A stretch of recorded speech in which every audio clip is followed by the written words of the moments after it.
Hello नमस्कार, मैं doctor Surendra खंसली ज्योतिष आचार्य ज्योतिष की इस नई श्रृंखला में आप सभी लोगों का हार्दिक स्वागत करता हूं। दोस्तों, आज बात करने जा रहे हैं हम कर्क राशि की, कैंसर साइन की। और इसमें देखते हैं कि जो कर्क राशि में जो राहु का गोचर है आप पर क्या प्रभाव डालने वाला है, विशेष करके इस साल में और 18 मई 2025 के बाद जो 18 मई 2025 ऑनवर्ड्स जो इसके इफेक्ट्स हैं और जो ये वहां पर दिखा रहे हैं उसका आज हम इस ब्लॉग में उसका विश्लेषण करने जा रहे हैं। चलिए शुरू करते हैं।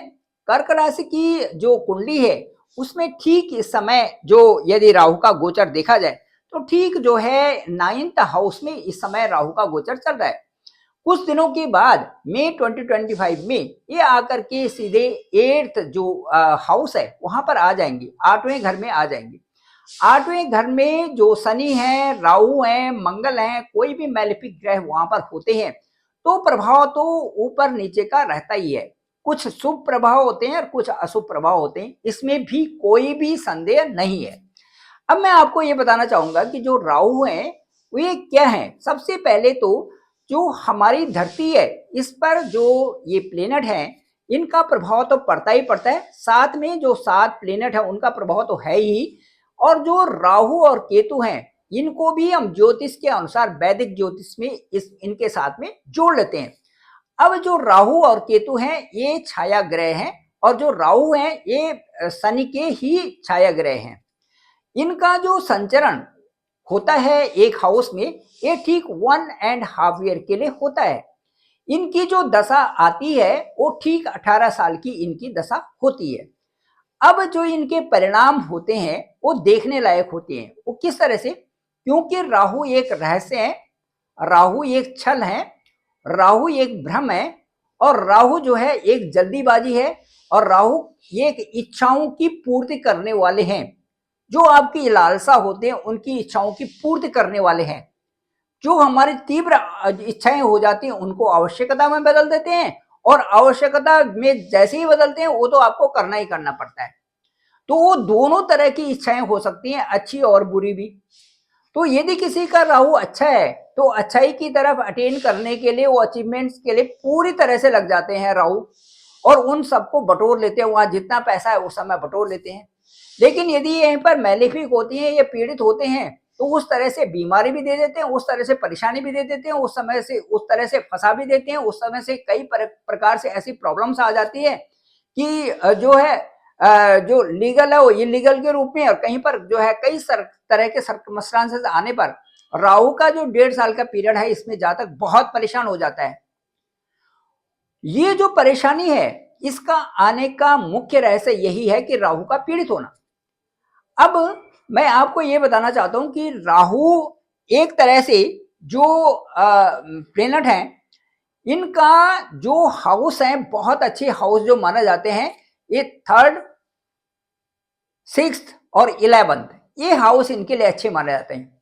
इनके रिजल्ट्स भी अच्छे होते हैं और कई तरह के, क्योंकि जो ये भाव हैं ये कहीं ना कहीं से ऐसे हाउसेस हैं, जैसे 3rd हाउस है।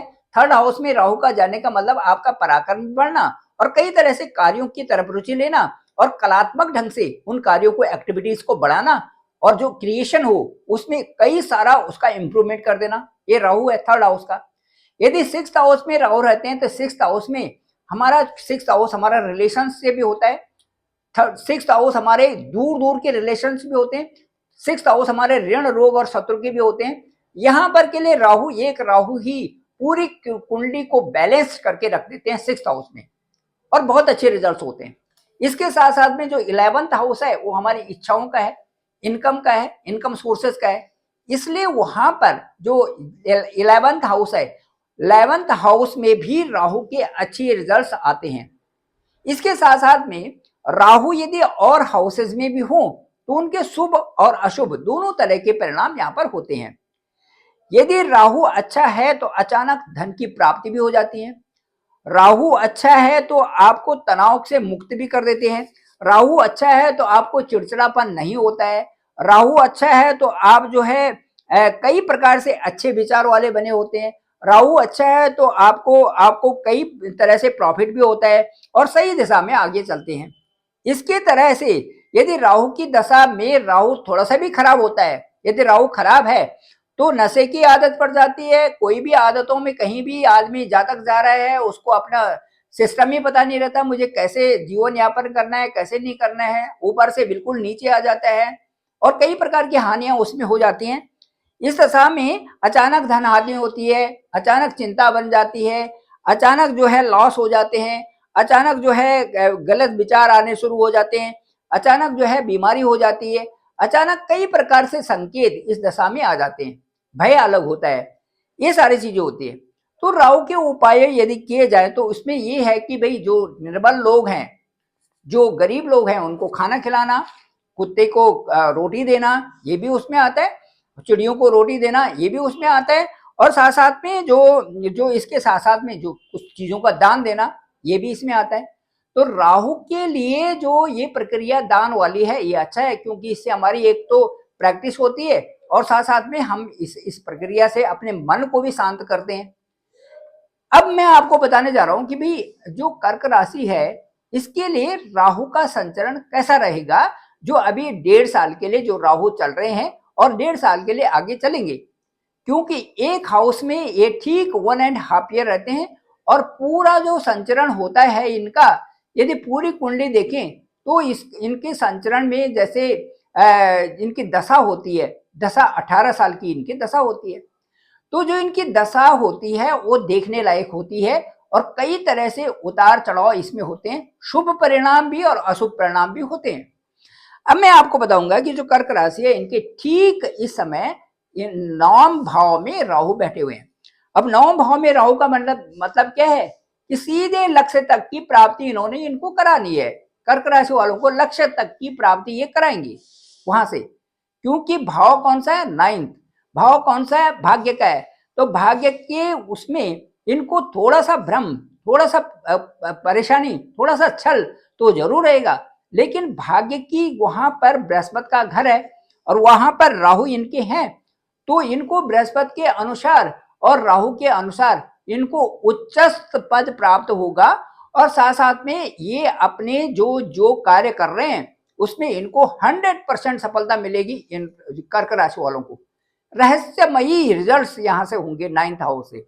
इसके साथ साथ में ये मई के बाद ठीक 8th हाउस में आ जाएंगे राहु, और 8th हाउस हमारा आयु का भी होता है, 8th हाउस हमारा परिवार से संबंधित जो जमीन का फैसला होता है, 8th house legal disputes cases का भी होता है, 8th हाउस हमारे स्वास्थ्य का भी होता है, और 8th हाउस के जो कारक हैं वो शनि भी हैं, मंगल भी हैं, तो ये जो कारक हैं और चंद्रमा भी हैं, तो ये जो कारक है इनके इनके हिसाब से यहाँ पर अच्छे परिणामों में तो ये होगा कि आपको ऑल ऑफ सडन प्राप्तियां होंगी, ऑल ऑफ सडन आपका विदेश के लिए बनेगा, ऑल ऑफ सडन आपका वीजा लगेगा, ऑल ऑफ सडन आपका पीआर होगा, ऑल ऑफ सडन आपको प्राप्तियां होंगी। लेकिन यदि वहां पर मैलिफिक होते हैं और यदि पीड़ित होते हैं तो वहां पर बीमार भी कर सकते हैं, वहां पर ऑल ऑफ सडन कोई जो छुटपुट घटना भी हो सकती है, वहां पर जो किसी तरह से किसी भी तरह से वहां पर धन की हानि भी हो सकती है। ये सारी चीजें भी वहां पर ये इस तरह से देखा जा सकता है। चिंता करना, तनाव होना, चिड़चिड़ापन रहना, ये भी राहु के लक्षण 8th हाउस से देखे जा सकते हैं। अब मैं आपको ये बताऊंगा, यदि राहु की जो ये दशा है इसमें भगवान शिव का यदि बिल्कुल ध्यान और इसमें आराधना की जाए तो ये सबसे अच्छा होता है। कोई भी जो दशा और महादशा आ रही है, जब आपको ऐसा लगता है कि ये सही समय नहीं चल रहा है, उस समय भगवान शिव का जो रुद्राभिषेक करें और रुद्राष्टक पढ़ें तो ये बहुत उसमें सपोर्टिव होता है, और उससे आप क्या होता है, भय भी कम होता है और आप सही दिशा में काम भी करना शुरू हो जाते हैं। कुल मिलाकर के मैं आपसे कहना चाहूंगा कि सारा असर मन पे पड़ता है। जिन लोगों के पास दान देने के लिए कुछ नहीं भी होता है वो केवल ईश्वर के नाम का जप करें, ईश्वर के नाम को आधार मान के चलें, तो मैं समझता हूं कि काफी कुछ शांति भी होती है और हमारा कार्य भी अच्छा चलता रहता है।